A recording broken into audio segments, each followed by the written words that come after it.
자, 일을 아무리 우리가 개처럼 일을 해도 내가 받는 급여 한계가 분명하죠. 자, 이럴 때 나라에서 여러분들께 돈을 준다면 어떨까요? 근데 우리가 일을 한다는 이유만으로 최대 330만 원까지 누군가 준다고 한다면 이런 제도가 있다면 여러분들 하실 의향이 있으신가요? 자, 이제 이 역대급으로 뭐가 바뀌었냐, 왜 좋아졌냐에 대한 부분들을 말씀 한번 드려볼게요. 자, 우리는 모두 일을 하면서 살아요. 근데 우리가 일을 한다는 이유만으로 최대 330만 원까지 누군가 준다고 한다면 이런 제도가 있다면 여러분들 하실 의향이 있으신가요? 게다가 그 제도가 역대급으로 개편이 돼서 훨씬 더 신화적으로 바뀌었다고 한다면 어떨까요? 자, 일을 아무리 우리가 개처럼 일을 해도 내가 받는 급여 한계가 분명하죠. 자, 이럴 때 나라에서 여러분들께 돈을 준다면 어떨까요? 자, 더 나은 생활 조건과 워라밸을 유지할 수 있고 안정된 근로 환경까지 느낄 수 있게 해주는 제도, 바로 근로장려금에 대한 얘기입니다.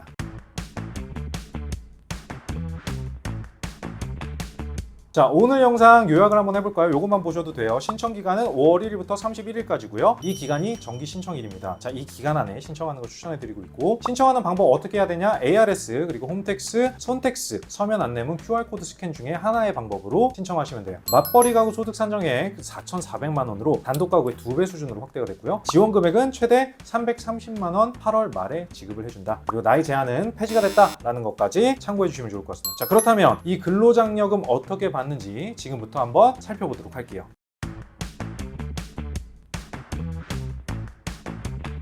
자, 안녕하세요. 신사고찰 그리고 엄마나야의 이이사입니다. 자, 오늘은요, 전 연령층 모든 사람들이 기다리던 바로 그 정책입니다. 근로장려금에 대해서 알려드리려고 해요. 자, 이 근로장려금이 역대급으로 개편이 된다는 점도 한번 알려드리려고 합니다. 자, 이 근로장려금은요, 일은 하고 있어. 하지만 소득이 좀 적은 거예요. 그래서 생활이 어려우신 분들, 근로자분들이겠죠. 자영업 사업자, 그리고 종교인 가구도 포함이에요. 가구원의 구성원에 따라서 정한 부부 합산 총 급여액 등을 기준으로 지급액을 산정을 한다고 합니다. 근로장려금을 최대 330만 원까지 지급을 해줌으로써 근로를 장려를 하고, 그리고 실질 소득과 자녀 양육을 지원해주면서 일자리 창출을 촉진해주고 실업률을 낮추는데 도움이 되는 그런 제도겠죠.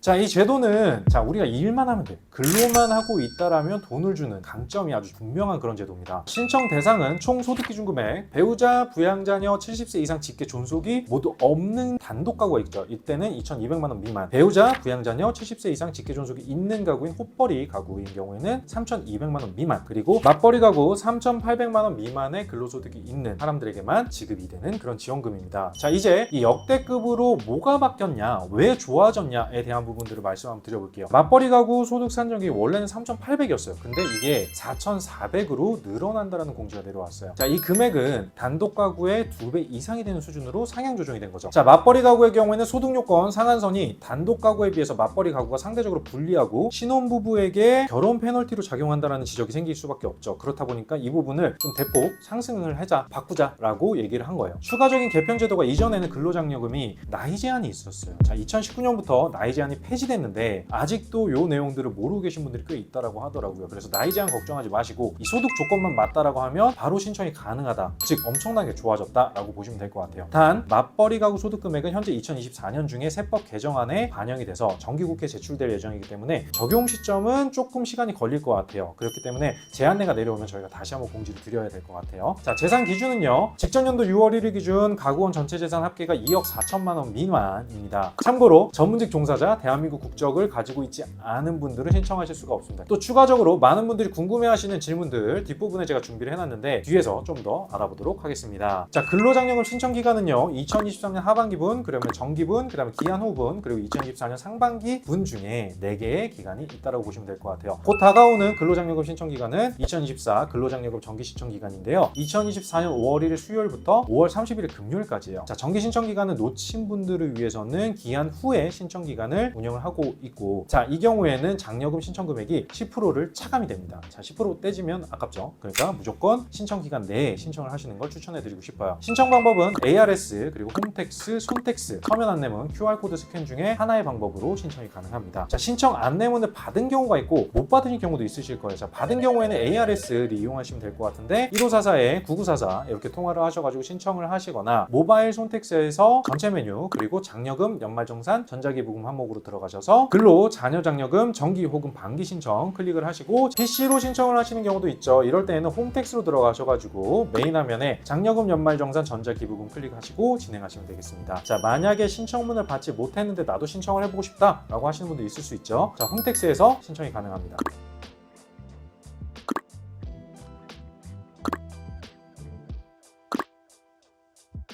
자, 이렇게 해서 신청을 마쳐 주시면 단독 가구의 소득이 2,200만 원 미만일 경우에는 165만 원까지 지원이 되고요. 호퍼리 가구, 자, 이런 경우 3,200만 원 미만일 경우에는 285만 원까지 지원이 됩니다. 자, 맞벌이 가구의 경우 3,800만 원 미만일 경우에는 330만 원까지 지원이 가능합니다. 아까도 말씀드린 것처럼 이게 4,400만 원까지 확대될 가능성이 있어요.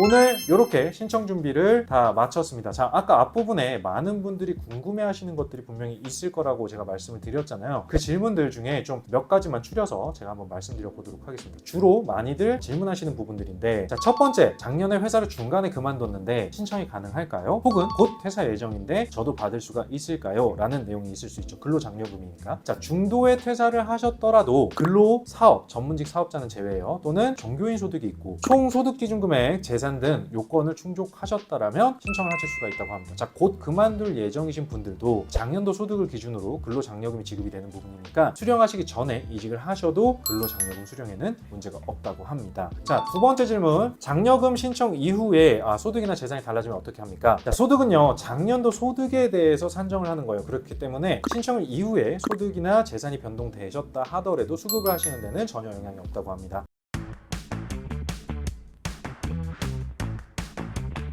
자, 오늘은 많은 분들께서 매 신청 기간마다 열띤 신청을 하고 계시는 이 근로장려금에 대해서 말씀을 드려봤는데요. 일을 하시면서 나라에서 추가로 돈을 준다, 근로하실 수 있는 환경들을 좀 좋게 만들어주는 제도라고 저는 생각을 해요. 고용 창출을 조금 더 촉진시킬 수 있는 이 정부가 제공하는 제도인데요. 자, 이를 통해서 근로자분들은 더 일을 활발히 하실 수가 있고 회사는 회사대로 최대한 더 많은 인력들을 확보할 수 있는 이런 제도가 아닐까라는 생각이 들어요. 이게 서로 상부상조하는, 윈윈하는 그런 제도라고 볼 수 있겠죠. 자, 정기 신청 기간을 놓치면 10% 차감되니까 최대한 이 정기 신청 기간을 놓치지 않으셨으면 좋겠습니다. 자, 이와 관련해서 더 자세하게 알고 싶으신 분들도 있죠. 저희 아마 임직원분들도 아마 이거 관심 있는 분들이 분명히 존재할 텐데 홈택스 상담센터 126으로 문의를 해주시면 친절하고 더 자세하게 상담을 받으실 수 있다고 합니다. 자, 여기까지 신사고찰의 이이사였고요. 좋아요 그리고 알림 설정, 구독 이렇게 눌러주시면 이걸 준비하는 저희에게도 많은 힘이 될 것 같습니다. 고맙습니다.